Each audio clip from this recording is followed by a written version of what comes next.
কোনো ঝামেলা নাই, ওয়েদার একটু খারাপ, বৃষ্টি হচ্ছে, কারণে ভোটারের উপস্থিতি এখন পর্যন্ত একটু কম। বাট ইনশাল্লাহ আমরা মনে করি যে একটু পর রোদ আসলে প্রচুর ভোটারের উপস্থিতি থাকবে এবং আমার বিশ্বাস যে আমি একজন তরুণ প্রার্থী, সুবর্ণচরবাসী জানে কাকে ভোট দিতে হবে। ওরা আমার উপর বিশ্বাস আস্থা আছে যে আমি উন্নয়ন করব। ইনশাল্লাহ আমি শতভাগ আশাবাদী যে আমার বিজয় সুনিশ্চিত। ঝুঁকিপূর্ণ কেন্দ্র আছে কিনা সেগুলো নিয়ে আসলে ঝুঁকিপূর্ণ কেন্দ্র আমাদের জন্য কয়েকটা আছে, যেমন কালকে রাতেও ওখানে আমার অপোজিশনে যিনি দাঁড়িয়েছেন উনি বেহুদা অনেক গ্যাঞ্জাম করেছে, কারণ কি ওরা জানে তাদের মাঠে কোনো ভোট নেই। সেই ঝুঁকিপূর্ণ কেন্দ্রগুলো পূর্ব চরবাটা এবং চরবাটাতে।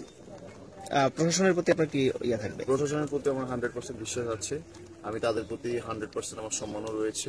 আমি এসপি মহোদয়ের সাথে কথা বলেছি, ডিসি মহোদয়ের সাথে কথা বলেছি, ওরা আমাকে 100% আশ্বস্ত করেছে। প্রশাসন কি নিরপেক্ষতা নিয়ে কাজ করতেছে? হ্যাঁ, আমার বিশ্বাস প্রশাসন নিরপেক্ষই আছে।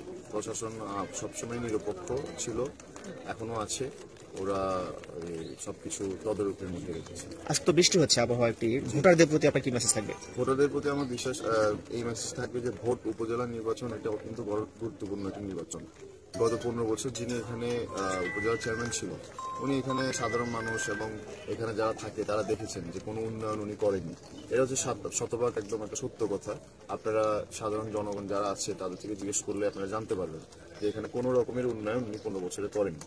সো আমি ভোটারদের কাছে এটা অনুরোধ করব, আজকে বৃষ্টি আমি জানি, চলাফেরা একটু কষ্ট হতে পারে, কাদামাটি আছে, যেহেতু এটা একটা গ্রাম, অনেক জায়গায় আসতে বা এই গাড়ির ট্রান্সপোর্টেশনের সমস্যা হতে পারে, কিন্তু আমার ভোটারদের কাছে একটা অনুরোধ থাকবে যে এই ভোট 5 বছরে একবার আসে। আপনারা রাইট নেতৃত্বটাকে চুজ করতে হলে আপনাদের ভোট কেন্দ্রে এসে ভোটটা দিয়ে দিতে হবে। Thank you.